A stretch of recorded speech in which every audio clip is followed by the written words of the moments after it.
2022년에 급등 가능성이 매우 높고 상승을 한다면 100%까지 급등하는 종목에 대해서 말씀을 드리도록 하겠습니다. 저는 2022년 유망 섹터 중 하나로 바로 디지털 화폐 테마를 집중해서 보고 있습니다. 왜 그러냐? 내년 2월에 중국에서 동계올림픽이 열립니다. 베이징 동계올림픽인데요. 그때 이제 법정 디지털 화폐를 정식 도입할 것이라는 관측이 나타나고 있습니다. 현재 중국의 이런 움직임뿐만 아니라 미국과 유럽, 영국, 프랑스, 캐나다, 일본, 바하마, 한국까지 현재 디지털 화폐에 대해서 연구를 하고 사업에 대해서 박차를 가하고 있는 상황입니다. 그래서 베이징 동계올림픽 당시에서는 미중 디지털 화폐의 다툼의 장이 될 것으로 예측을 하고 있고요. 미국에서는 이제 베이징 올림픽에서 디지털 위안화를 사용 못하게 해야 된다. 이런 얘기도 나오고 있습니다. 그리고 미국에서 왜 이런 얘기를 하냐? 당연히 이제 현재 기축통화국인 미국에서 중국이 먼저 앞서서 디지털 화폐라는 트렌드를 만들어가게 된다고 한다면은 미국에서 당연히 우려감이 들 수밖에 없겠죠. 그래서 중국과 유럽이 앞서가자 미국이 현재 추격 중이다. 이런 얘기들이 나오고 있는 상황입니다. 그래서 미국 같은 경우에서는 중앙은행에서 현재 디지털 화폐를 달러 가치에 연동해서 운영할 예정이다. 이렇게 얘기가 나오고 있고요. 디지털 화폐에 다들 이렇게 목을 매냐? 가상화폐에 쓰면 안 되냐? 이렇게 얘기하실 수도 있겠지만 디지털 화폐는 이제 국가에서 운영을 할 수 있는 화폐인 반면에 가상화폐는 탈중앙화 시스템으로 탈국가화 시스템이기 때문에 국가에서 컨트롤을 할 수가 없습니다. 따라서 중국에서는 모든 암호화폐, 가상화폐 거래 불법을 화시켰고요. 그래서 법정화폐와 교환 금지를 시키고 있는 상황이고 디지털 화폐에 집중하고 있는 상황입니다. 반면에 미국 같은 경우에서는 금지 정도까지는 시키진 않았지만 디지털 화폐에 박차를 가하고 있는 상황으로 보시면 되겠습니다. 이런 상황에서 과거에 디지털 화폐 관련주가 오를 당시에 어떤 종목들도 부각을 받았었냐 이걸 생각해 보셔야 되는데요. 비트코인이 가격이 급등하고 상승하면 상승할수록 디지털 화폐에 대한 필요성도 부각이 됩니다. 과연 이게 화폐로서 진짜 사용이 가능한가? 이런 우려감들이 부각이 되게 되면서 비트코인 관련주가 만약에 고점으로 다가가면 다가갈수록 디지털 화폐에 대해서 상승이 나올 수 있는 움직임이 나올 수가 있습니다. 그래서 비트코인 관련주와 디지털 화폐 관련주는 서로 이제 한쪽이 오르면은 또 한쪽이 떨어지고 이런 움직임을 보일 수가 있는 섹터입니다. 현재 22년 2월에 동계올림픽을 앞두고 일정을 가지고 있고요. 2월에 딱 오르는 것이 아니라 2월을 앞두고 현재 11월이죠. 11월, 12월, 1월 세 달이 있습니다. 현재 연말 또는 연초에 이 일정이 부각이 되게 되면서 현재 한 차례 반등이 나올 수 있는 움직임이라 생각이 듭니다. 또한 디지털 화폐 관련주는 단발적인 테마와는 다릅니다.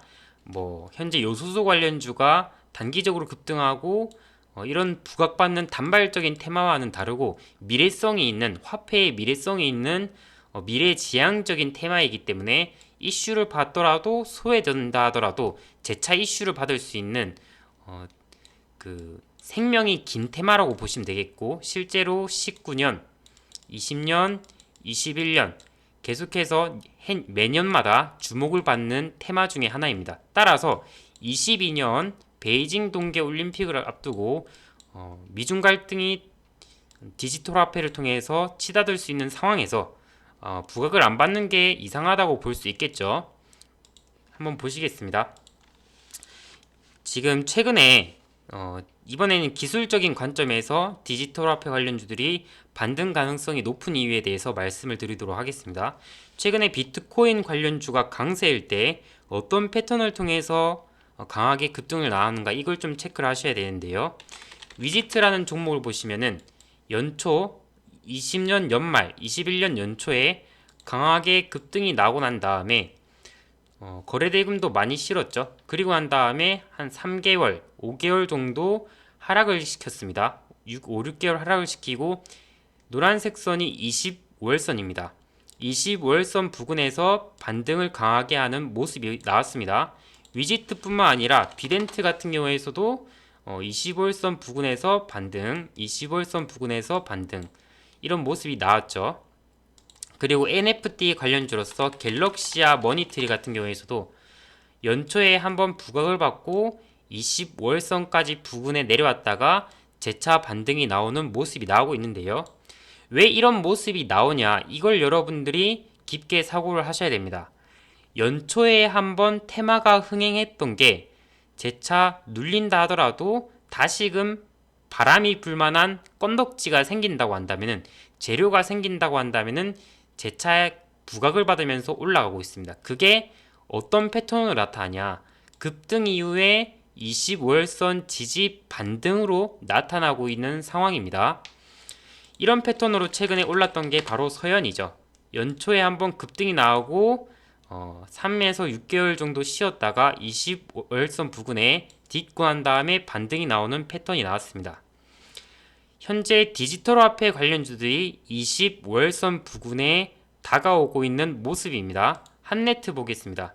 연초에 급등이 나오고 현재 3에서 6개월 조정을 거치며 25월선까지 내려왔고요. KCT 같은 경우에서도 연초에 한번 급등이 나오고 25월선까지 내려왔고요. 로지시스 같은 경우에서도 연초에 급등이 나오고 25월선 부근까지 내려왔고요. KCS 같은 경우에서도 연초에 부각을 받고 25월선까지 내려왔고, K사인 같은 경우에서도 이거는 10월선 딛고 현재 회복하고 있는 모습입니다. 따라서 디지털 화폐 관련주는 재료만 나오게 되면은 급등 가능성이 만들어지게 된 자리가 지금 만들어졌다, 이렇게 보실 수가 있습니다. 근데 주의해야 될 점은 이렇게 간다 하더라도 또 더 떨어질 수가 있습니다. 왜? 주식에는 100%가 없고 시장 상황의 영향에 따라서 하락 가능성은 언제든지 존재하게 됩니다. 그럼 우리는 어떤 투자 전략을 삼을 수가 있을까요? 디지털 화폐 관련주는 한번 급등하면은 50%에서 100% 또는 여기서도 100%, 여기서는 이제 30% 더 날라갔죠. 이렇듯 50에서 100% 날아가는 경향들이 나타날 수가 있기 때문에 그렇다고 한다면은 예를 들어서 현재 5월선에 저항을 받고 있는데 이 5월선을 종가상 가까이에 돌파를 하게 된다면은 디지털 화폐 관련주는 이제 돈이 모이고 있다, 이렇게 보실 수가 있겠죠. 한네트나 KCS도 이제 5월선 돌파가 중요하겠고요. 로지시스도 5월선의 돌파가 중요하겠고, KCS도 5월선의 돌파가 중요하고, K사인은 이제 돌파를 하려고 하는 움직임이 나오고 있습니다. 그래서 테마가 한번 나오면은 쉽게 끝나지 않기 때문에 상승이 여러분들이 상승을 좀 확인하시고 들어가도 늦지 않겠다, 이렇게 말씀을 드릴 수가 있고요. 만약에 나는 상승을 확인하고 싶지 않고 더 떨어지면 추매할 계획으로 가고 싶다 하시면 이제 좀 하락폭을 이제 넓게 두시고 보는 게 좋습니다. 한네트 같은 경우에서는 이제 과거 최고점이 14,050원이었는데 현재 그 반토막 수준인 7,080원까지 하락을 했습니다. 반토막이 졌다. 어느 정도 반토막이 되고 거래가 줄었다고 한다면은 그리고 기술적으로 반등이 나올 수 있는 자리라고 한다면은 나쁘진 않습니다.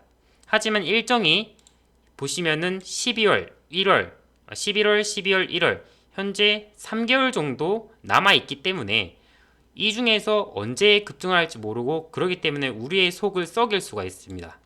그래서 제가 드리고 싶은 말씀은 상한가가 한 방 나오고 난 다음에 그때 이후로는 날아갈 가능성이 높기 때문에 그때 보셔도 됩니다. 아시겠죠? 아니면 이제 눌리면 이제 눌리는 대로 모아 가셔도 되고요. 2월 전까지 그렇게 보셔도 좋을 저는 테마라고 생각을 합니다. 그러면 이 종목들에 대해서 기업적인 분석이 들어와야 되겠죠. 아무래도 수익 매매 개념으로 들어가기 때문에 재무적인 악재가 있으면은 안 됩니다. 한네트 같은 경우에서는 현재 보시면은 회사를 한번 분석을 해보도록 하겠습니다. 매출액이나 영업이익에서 적자인 모습은 아니고요. 부채 비율과 유보를 비교했을 때 부채 비율이 약 10% 정도로 현재 튼튼한 모습이 나타나고 있고요. 가면 갈수록 부채 비율은 줄어드는 추세로 나오고 있죠. 그 다음에 KCT 같은 경우에서는 지금 보시면은 한 차례 적자를 보였죠. 올해 같은 경우에서는 작년 말 그리고 현재 1분기, 2분기 같은 경우에서는 적자를 보였습니다.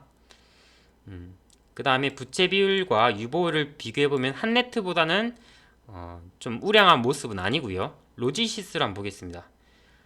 현재 크게 적자는 없는 모습이고요. 그 다음에 부채 비율과 유보를 비교해봤을 때 그래도 나쁘지 않은 수치라고 볼 수 있습니다. KCS를 보신다면은 이 종목도 적자가 없는 기업입니다.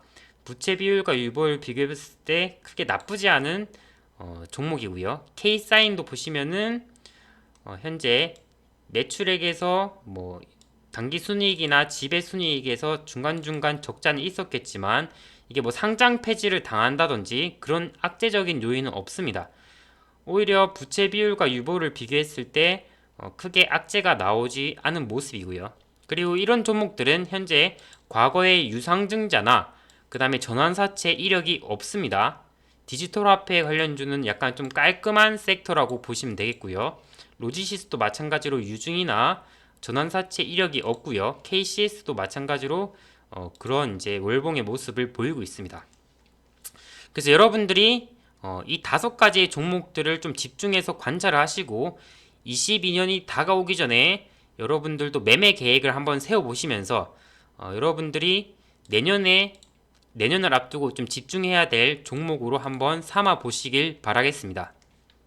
제가 썸네일에서는 뭐 100% 상승할 종목이라고 얘기했지만 사실은 이제 100%가 갈지 안 갈지는 저도 모릅니다. 신이 아니죠. 그쵸? 시장 상황이나 테마 상황 모든 게 다르기 때문에 항상 수익이 나면 챙기는 정도로 보시면 좋겠습니다. 근데 한번 급등을 한다면 50에서 100% 길게 상승하는 섹터이기 때문에 여러분들에게 이 정도로 말씀을 드린 것이고요. 그리고 주의사항이 있습니다. 현재 베이징 동계올림픽을 앞두고 중국의 트리플 악재가 닥쳤다. 이런 얘기가 나오고 있죠. 코로나가 확산되고 전력난도 심화가 돼서 디지털 위안화 사용도 어려울 수가 있다. 이런 우려감의 기사가 존재하긴 합니다. 근데 여러분들이 생각하셔야 될 것은 디지털 화폐 관련주가 베이징 올림픽 일정이 아니더라도 디지털 화폐 이슈 자체로서 급등 가능성이 존재하기 때문에 여러분들은 하나의 이제 주의사항이라고 한다면 이제 베이징 동계 올림픽에서 디지털 화폐의 일정이 변경이 되는지 안 되는지 그것만 좀 체크하시고 매매에 대응하시면 좋겠습니다. 아시겠죠? 제가 보기엔 변경이 된다 하더라도 큰 악재는 아니라고 봅니다. 하지만 일정 매매 관점에서 2월이라는 딱 명확한 기준이 있으면 좋겠죠. 이 부분 좀 잘 참고하시고 매매에 대응하셨으면 좋겠습니다. 오늘 영상이 도움이 되셨다면 좋아요와 구독, 알림 설정을 눌러주시고요. 제가 영상 하단에 어플 링크를 걸어놨습니다. 여기는 다 무료이고요. 여러분들이 이제 매매하실 때 장전에 뉴스를 체크하시면 확률이 확 올라가시고요.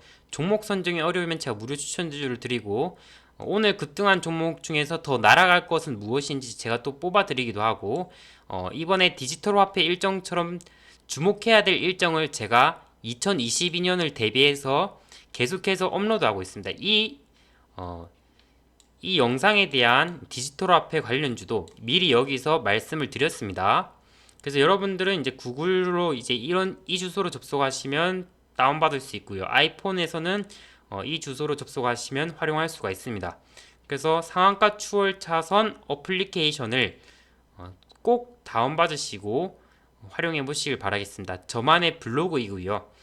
저의 이제 매매 아이디어나 이 모든 것들을 자유롭게 여러분들에게 공유를 해드리고 있습니다. 그래서 큰 도움이 되시길 바라겠고요.